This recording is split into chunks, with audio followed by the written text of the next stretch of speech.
Assalamualaikum warahmatullahi wabarakatuh. Perkenalkan, nama saya Siti Raju Fitriana dari kelas C, Prodi S1 Keperawatan, tingkat 2, NIM 1120190303155. Kelompok 21. Di sini saya akan membuat video pengkes tentang penyuluhan alat kontrasepsi. Assalamualaikum warahmatullahi wabarakatuh. Waalaikumsalam warahmatullahi wabarakatuh. Sebelumnya saya izin untuk penyuluhan alat kontrasepsi ya Bu. Sebelumnya saya akan memperkenalkan diri saya. Perkenalkan, nama saya Siti Fitriana dari Universitas Muhammadiyah Kudus.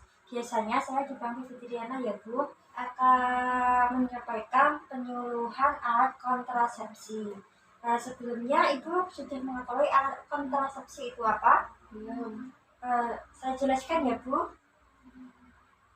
Metode amenorrhea-laktasi adalah kontrasepsi yang mengandalkan pemberian air susu ibu atau ASI secara eksklusif. Artinya hanya diberikan ASI tanpa tambahan makanan atau minuman atau apapun lainnya. Syarat untuk dapat menggunakan yaitu menyusui secara penuh, lebih efektif bila pemberian lebih dari 8 kali sehari. Cara kerjanya yaitu penundaan atau penekanan ovulasi. Efek samping tidak ada ya Bu. Jadi pemberian ASI terhadap bayi ibu, keuntungan metode amenorrhea atau laktasi, yaitu keuntungannya untuk aktivitas tinggi, segera efektif, tidak mengganggu segama, tidak ada efek samping secara sistemik, tidak perlu pengawasan medis, tidak perlu obat atau alat, tidak biaya. Keuntungannya untuk bayi mendapatkan kekebalan pasif atau mendapatkan antibodi perlindungan lewat ASI.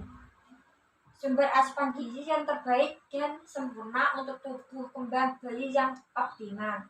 Terhindar dari keterpaparan terhadap kontaminasi dan dari air, susu, lain atau formula atau alat minum yang dipakai.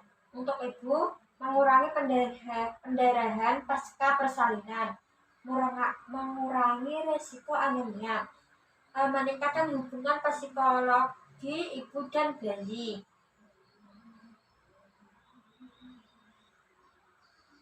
Untuk keterbatasan metode amenorrhea atau laktasi normal, yaitu perlu persiapan sejak perawatan kehamilan agar segera menyusui dalam 30 menit pasca persalinan. Mungkin sulit dilaksanakan karena kondisi sosial. Efektivitas tinggi hanya sampai kembalinya haid atau sampai dengan 6 bulan. Tidak melindungi terhadap IMS atau termasuk virus hepatitis B, HBV, dan HIV/AIDS.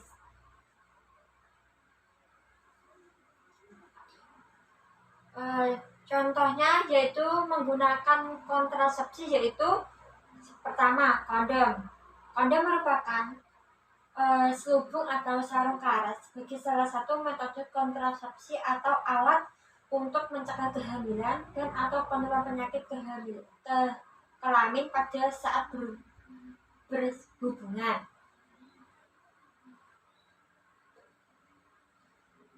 Untuk manfaat kondom, manfaat kontrasepsi efektif mencegah kehamilan bila digunakan dengan benar. Tidak mengganggu produksi ASI, tidak mengganggu kesehatan klien, tidak mempunyai pengaruh sistemik.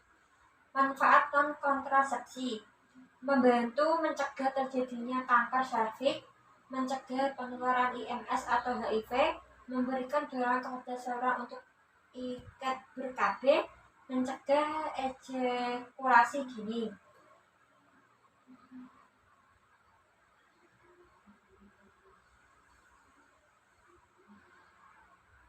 Dua, alat kontrasepsi dalam rahim AKDR. AKDR adalah alat kontrasepsi yang dipasang dalam rahim dengan menjepit kedua saluran yang menghasilkan hidung telur sehingga tidak terjadi pembuahan.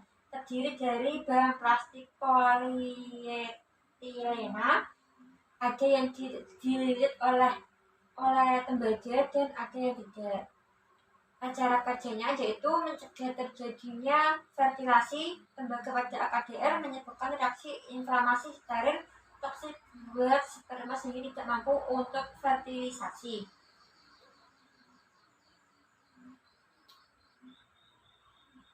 Keuntungannya AKDR yaitu dapat efektif segera setelah pemasangan. Metode jangka panjang sangat efektif karena tidak perlu lagi mengingat-ingat, tidak mempengaruhi hubungan sosial, meningkatkan kenyamanan seksual karena tidak perlu takut untuk hamil.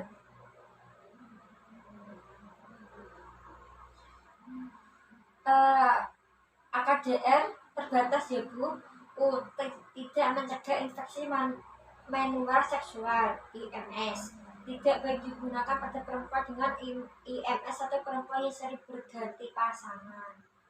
Diperlukan prosedur medis termasuk pemeriksaan pelvis.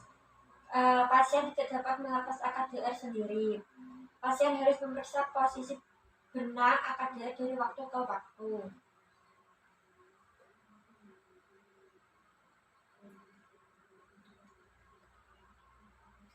Yang ketiga yaitu alat tumbektomi atau vasektomi. Tumbektomi adalah metode kontrasepsi mantap yang bersifat sukarela bagi seorang wanita bila tidak ingin hamil lagi dengan cara mengkolusi tuba falopi, mengikat dan memotong atau memasang cincin sehingga sperma tidak dapat bertemu dengan ovum. Waktu penggunaan idealnya dilakukan dalam 48 jam pasca persalinan. Dapat dilakukan segera setelah persalinan atau setelah operasi sesar. Untuk manfaatnya tumbektomi yaitu kontrasepsi, efektivitasnya tinggi 99,5%, atau 0,5 kehamilan per 100 perempuan selama tahun pertama penggunaan.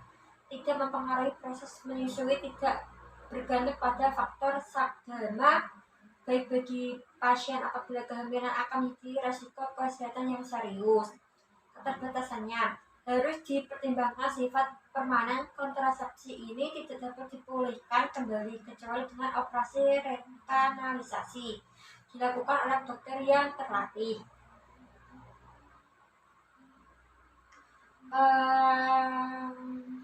Yang keempat, vasektomi, yaitu vasektomi adalah prosedur klinik untuk menghentikan kapasitas reproduksi pria dengan cara mengkolusi fasa diferensi sehingga alur transportasi sperma terhambat dan proses fertilasi jenis insisi vasektomi tanpa pisau atau VTP.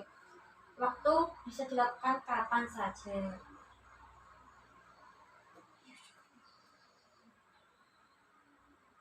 Untuk keuntungannya, vasektomi efektivitas tertinggi 99,6 atau sampai 99,8%.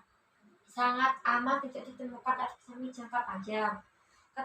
Keterbatasannya tidak efektif secara WHO menyarankan kontrasepsi tambahan selama 3 bulan.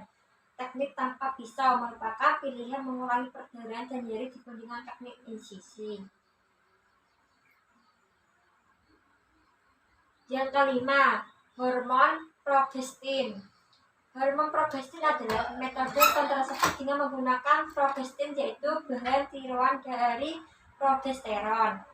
Contohnya, pil, injeksi atau suntik atau implan.